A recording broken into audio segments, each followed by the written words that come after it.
अभी तक के हम बात कर रहे थे सिंगल कॉन्ग्रुएंस की। सिंगल कॉन्ग्रुएंस से रिलेटेड हमने रिजल्ट्स पढ़े और उस पर बेस कुछ प्रॉब्लम्स भी सॉल्व करें। अब चीजें वहीं की वहीं रुकती तो है नहीं, उसको एक्सटेंड करना होता है।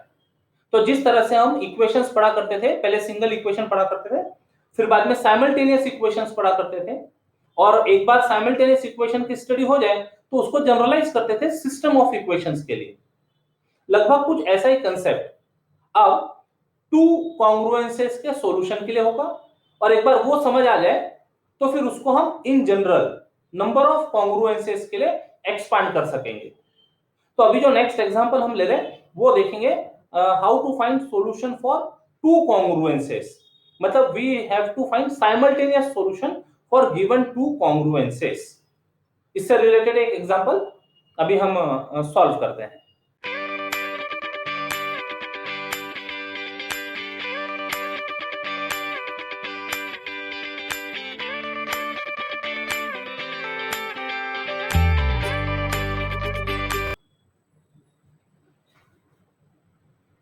System of simultaneous linear congruences. Result is the congruence x congruent to a modulo n and x congruent to b modulo m, दो अलग अलग है module m n and m, admit a simultaneous solution, मतलब एक ही solution जो दोनों को एक साथ सेटिस्फाई करे, if and only if GCD of n and m divides a minus b, a minus b, और यदि वो सॉल्यूशन एग्जिस्ट होता है then it is unique modulo LCM of n and m, जो दोनों का जो भी एलसीएम होगा उसके मॉडुलो के रेफरेंस में सॉल्यूशन विल बी यूनिक। तो लेट अस सी प्रूफ। तो जब इस तरह के रिजल्ट्स होते हैं तो दो पार्ट प्रूव करने होते हैं, एक तो existence of solution first part, and second part is uniqueness. ऐसे दो पार्ट में रिजल्ट को प्रूव करेंगे। तो given system of congruences is, given system of congruences is x congruent to a modulo n, x congruent to b modulo m। इसको number दे देते 1। Part 1,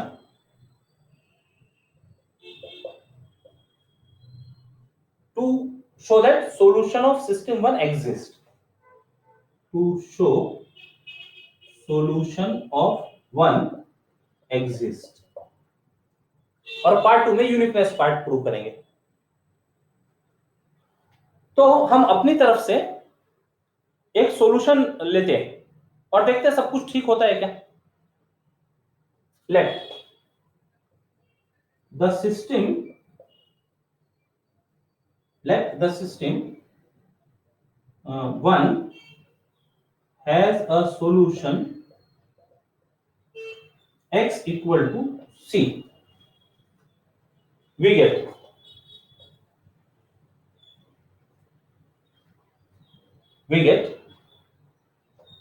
क्या x सेटिस्फाई करेगा, तो c is congruent to a modulo n and c is congruent to b modulo m,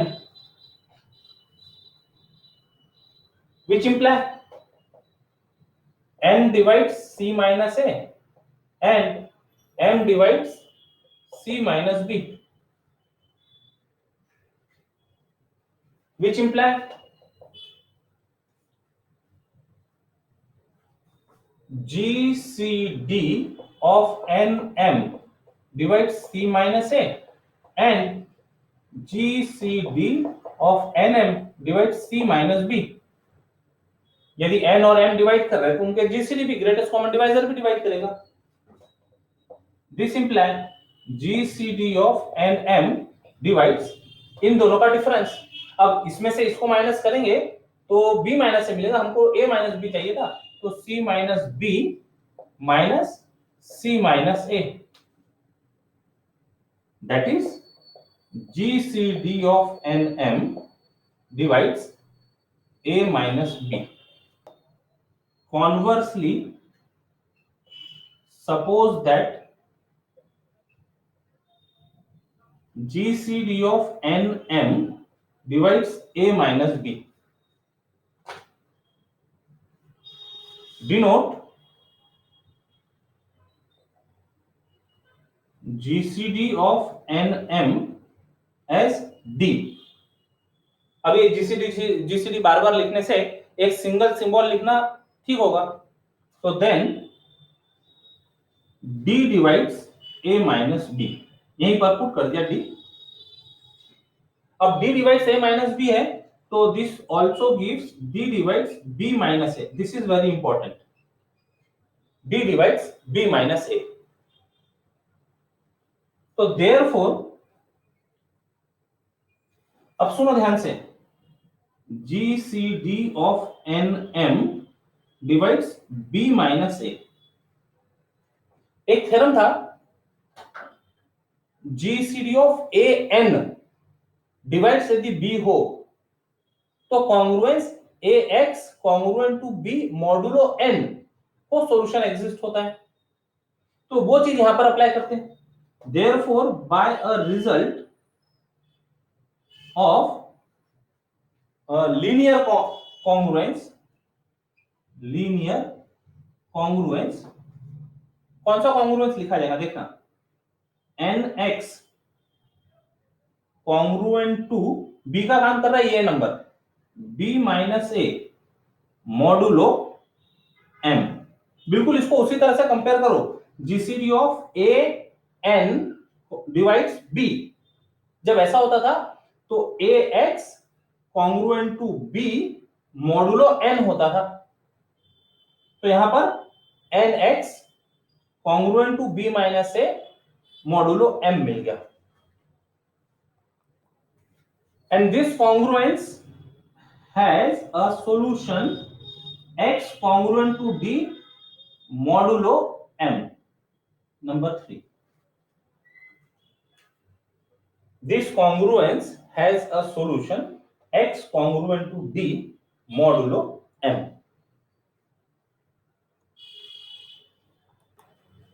अब देखो, this to imply ये minus से इधर ले लेते, तो A plus N X is congruent to B modulo M. ठीक है, X congruent to D modulo M है, तो ये जो X दिख रहा है X congruent to D modulo M, तो X कॉन्ग्रुएंट टू D यहां पर इसको रिप्लेस करते, तो that is A plus N D congruent to B modulo M. ये आया using 3. X is congruent to D यहां पर यूज किया. ओके, और इसको नंबर दे देते 4. And we can write clearly A plus ND is congruent to A modulo N. देखो, ये हम लिख सकते हैं अपनी तरफ से A plus ND is congruent to A modulo N. इसको जब यहां माइनस करेंगे तो A से A माइनस 0 बन गया, बचा ND. ND is divisible by N. Yes, all right. इसको नंबर दे दो 5. अब जो हमारी ओरिजिनल कॉन्ग्रुएंसेस थी, X is congruent to A modulo N और X is congruent to B modulo M. ये दोनों को देखो 4 और 5 को, X की जगह A प्लस एन डी काम करते दिख रहा है, A plus N D congruent to B modulo M number 4 में, और X की जगह A प्लस एन डी काम करते दिख रहा है, A plus N D congruent to A modulo M. इसका मतलब ये दोनों को देखते हुए हम कह सकते हैं कि there exist solution A plus ND which satisfy congruences in 1. जो दो साइमल्टेनियस कॉन्ग्रुएंस दिए थे उनको सेटिस्फाई करते हुए दिखता है. तो कंक्लूजन ड्रॉ करते हैं. 4 and 5 implies that X is equal to N plus ND is a solution of this system 1। तो सॉल्यूशन एग्जिस्ट हो गया जब ये कंडीशन सपोज की थी, और जब सॉल्यूशन लिया था तो ये कंडीशन प्रूव की हमने। हेंस ये जो दोनों पार्ट हुआ, डायरेक्ट पार्ट और कॉन्वर्स पार्ट, उसको कंबाइन करके लिख देते हैं। Hence system 1 has a solution if and only if GCD of NM divides A minus B। अब हमको यूनिकनेस पार्ट प्रूव करना है। Part 2,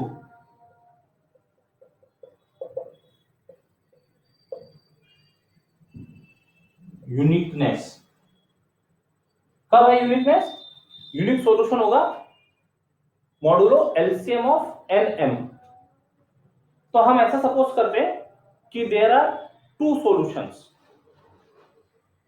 if possible suppose that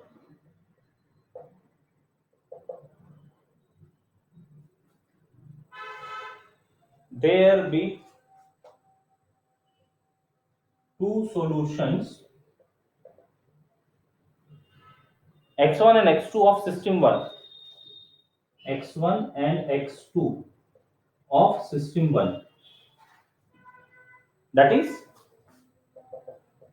x1 congruent to A modulo n, x1 congruent to B modulo m, x1 ने satisfy किया, and x2 congruent to A modulo n, x2 congruent to B modulo m।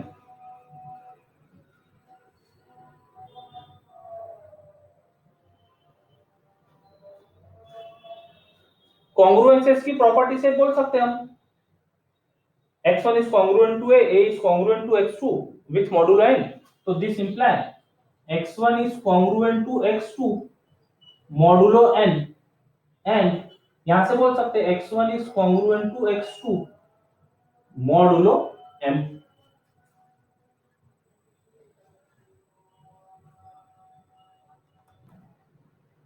This imply n divides x1 minus x2, n divides x1 minus x2, वहां से m divides x1 minus x2 by definition of congruence, and therefore n divides है मतलब x1 minus x2 has multiple n, x1 minus x2 has multiple m, so therefore LCM of nm divides x1 minus x2, and this implies x1 is congruent to x2 modulo LCM of nm।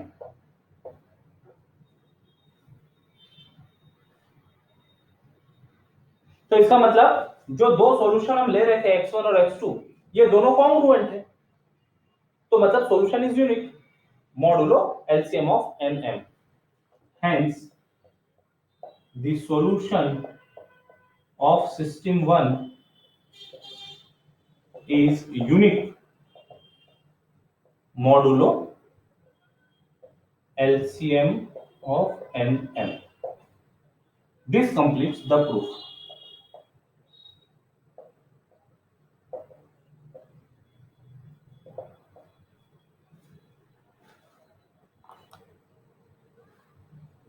अभी जो हमने result proof किया, it can be generalised for number of congruences.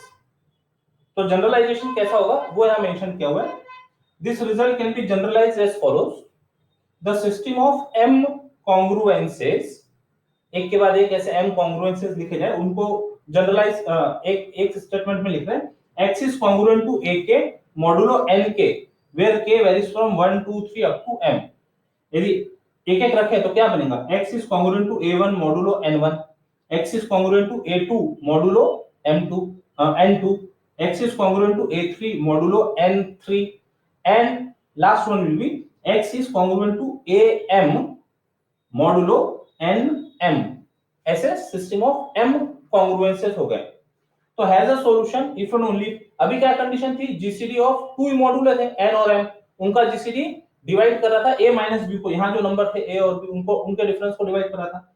तो has a solution if and only GCD of N R N S, इनमें से कोई दो relatively prime, वो इक्वल नहीं होने चाहिए, N R N S divides corresponding number A R minus A S for every pair R and S where R and S varies from 1 2 3 up to M and they are not equal, यानी कोई दो different n का GCD divide corresponding difference, दो different n का GCD divides difference of corresponding number here.